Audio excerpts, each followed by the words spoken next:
Алло. У нас первое задание. Хорошо. Нужно собрать Лигу энергичных. Нам нужен главный энергетик. Я предлагаю его, Айдар Манарбекович. Далее. Верпейсов Аян Есимханович, частый гость. Мурат Амиркен, коллекционер абонементов. Борис Цхе, энергоисследователь.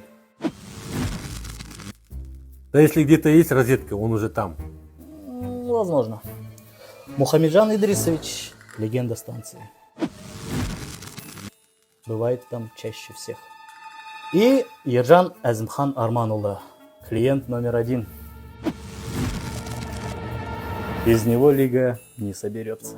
Он как Гагарин, только в мире электрозарядки автомобилей. Сказал свое, поехали, и подключился. Не думал, что ты можешь говорить умные вещи. Но, что ж, лига собралась. Мощная получилась команда.